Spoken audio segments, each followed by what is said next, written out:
Bonjour, me revoici pour un nouveau tuto Fimo. Aujourd'hui, je vous apprends comment réaliser un effet lapis-lazuli avec de la pâte Fimo et vous pouvez réaliser de jolies pierres précieuses comme les miennes et faire d'aussi beaux bijoux. Vous allez voir, c'est vraiment très simple. Vous n'avez pas besoin de beaucoup de matériel. Il suffit de suivre mon tuto et vous allez voir, c'est vraiment très simple.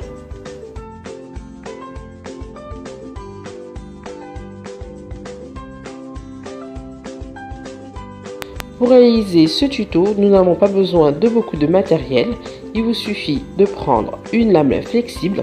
Donc j'utilise le kit 3 lames de la marque Fimo. Dans ce set, vous allez avoir une lame ondulée, une lame flexible et une lame droite. Ce sont des lames qui sont vraiment très coupantes. Donc moi j'utilise pour cette réalisation juste la lame flexible. Après, bien sûr, j'utilise ma Fimo. Donc, vous prenez différentes couleurs de bleu dans la pâte Fimo. Et pour la pâte Fimo, j'utilise différentes marques. La plus connue, la Fimo, mais aussi la Sculpey. Donc, dans la Fimo, je vais utiliser différentes nuances de bleu. On va aussi utiliser de la Fimo transparente qui va nous permettre en fait de pouvoir mettre de la feuille d'or. Donc là, la Fimo liquide, je ne vais pas l'utiliser de ma réalisation, il suffira juste en fait si vous avez une pâte qui est trop dure, en fait la Fimo liquide permet de ramollir la pâte.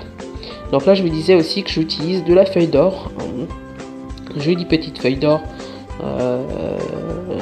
Que vous pouvez trouver dans n'importe quelle boutique de loisirs créatifs. Donc pour ma réalisation, je vais découper les petits morceaux de Fimo dont j'ai besoin de chaque couleur. Je vais prendre aussi une barrette de Fimo transparente que je vais couper en deux et je vais réserver une partie pour plus tard. Donc là, je vais hacher ma Fimo. Donc avec ma lame flexible, je vais découper des petits bouts de Fimo de chaque couleur. Vous hachez bien comme si vous allez hacher du persil. Faites ça couleur par couleur. Et voilà, n'hésitez pas vraiment à faire des petits bouts, des petites pierres de Fimo. Vous hachez bien. Une fois que vous avez haché chaque couleur, vous allez mélanger vos couleurs. Vous ne malaxez pas la pâte, vous ne l'aplatissez pas. Juste vous mélangez les couleurs comme si vous allez mélanger le sucre et la farine. Donc voilà, je mélange toutes mes nuances de bleu avec ma Fimo transparente. Donc voilà, je malaxe. Mais je n'aplatis pas la pâte. Vraiment, je mélange. Je vais utiliser maintenant l'autre morceau de pâte Fimo transparente que je vais venir malaxer cette fois-ci avec les doigts. Et je vais venir rajouter de la feuille d'or par-dessus. Donc là, la Fimo transparente, en fait, elle va nous permettre d'intégrer la Fimo, la feuille d'or dans la Fimo et avoir un effet transparent, un effet translucide, comme si vous allez mettre des paillettes dans la Fimo, mais que celle-ci reste quand même un petit peu translucide.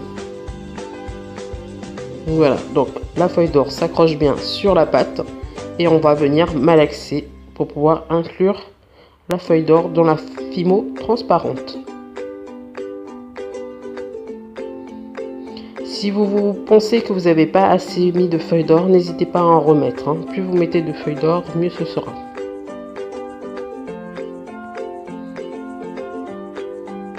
Donc moi j'ai bien rajouté pas mal de feuilles d'or que je viens malaxer. J'en ai sur les doigts, mais c'est pas grave. La Fimo va tout récupérer. Donc je malaxe bien, puis après je viens avec ma lame flexible détailler aussi ma pâte mélangée. Donc pareil, j'hache en petits morceaux. Donc si vous regardez bien, hein, vous avez la feuille d'or qui est bien incrustée dans ma pâte.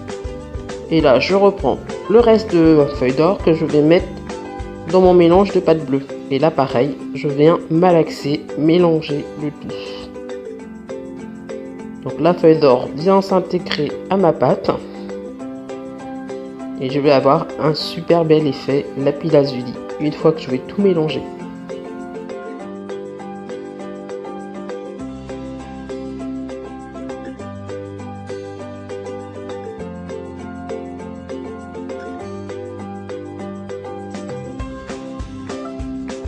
Donc cette fois-ci maintenant, vous pouvez tout malaxer. Vous mélangez bien, vous roulez sous les doigts, vous récupérez tous les petits morceaux un peu partout et vous mélangez bien. Vous roulez, vous écrasez, vous pincez, vous étalez. Voilà. Vous roulez entre les mains pour avoir une jolie boule effet lapis lazuli.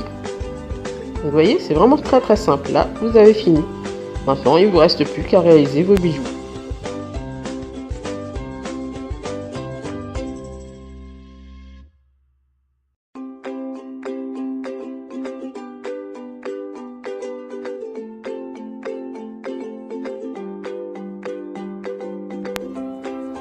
Je vais vous montrer maintenant comment réaliser de jolis cabochons effet lapis lazuli. Donc avec un rouleau, je viens aplatir ma pâte. Je fais une pâte ni trop fine ni trop épaisse, on va dire entre 2 et 3 mm.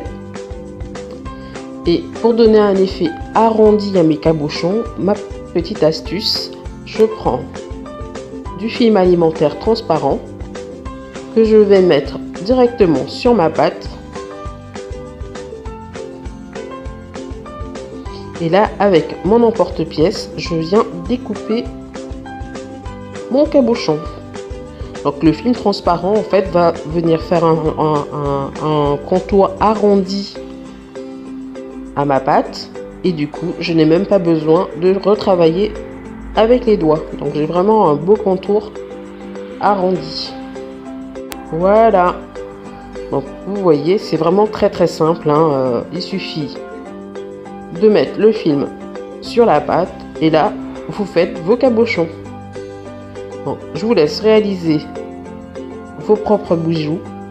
N'hésitez pas à m'envoyer vos photos sur ma page Instagram My Little Branch ou MLB Création et montrez-moi ce que vous avez réalisé grâce à mon tuto. Vous voyez, cette technique est vraiment formidable pour pouvoir réaliser de jolis cabochons. Vraiment tout simple. Donc vous n'avez même pas besoin de retravailler les contours ou alors vraiment juste un petit peu. Et la pâte qui reste, surtout vous ne la jetez pas, hein, vous recommencez, vous la réétalez au rouleau et vous faites autant de réalisations que vous voulez. Donc voilà, donc mes cabochons sont terminés. Là maintenant, je vais vous montrer différentes techniques pour pouvoir faire les monter en bijoux sur une pâte crue. Mais vous pouvez très bien cuire votre pâte directement et après monter vos bijoux. Donc là, sur pâte crue, vous allez voir, c'est vraiment très simple. Vous voulez faire un cabochon avec monter sur un support. Voilà, c'est vraiment très simple. Hein. Vous prenez un support de cabochon.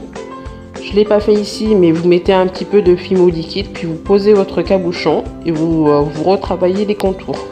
Voilà, vous avez le joli cabochon monté. Avec mon reste de pâte, simplement, je vais venir faire des petites perles. Je prends un petit bout de pâte que j'enroule dans la paume de ma main pour réaliser de jolies perles. Après, je passe en cuisson et je perce après, ou alors je perce avant, comme ici, tout simplement avec mon perce-papier ou une aiguille des deux côtés. Vous pouvez aussi bien faire ceci une fois que la pâte est cuite, et dans ces cas-là, il faut utiliser une mini perceuse. votre pâte de part en part. Donc, comme vous voyez, je transperce des deux côtés, histoire d'avoir un trou assez large de chaque côté pour faire passer ma chaîne, mon anneau ou mon fil. Je vais vous montrer comment faire une breloque cette fois-ci. Là, j'utilise une tige à œillet. Donc voilà, avec la tige à œillet, je viens transpercer mon cabochon de part en part et je passe en cuisson après. Donc, comme c'est du métal, ça ne craint pas à la cuisson. Donc voilà, je vous ai montré maintenant comment faire de jolis lapis-lazuli. N'hésitez pas à vous abonner à ma chaîne, à me suivre sur ma page Instagram et sur Pinterest. Merci et à bientôt.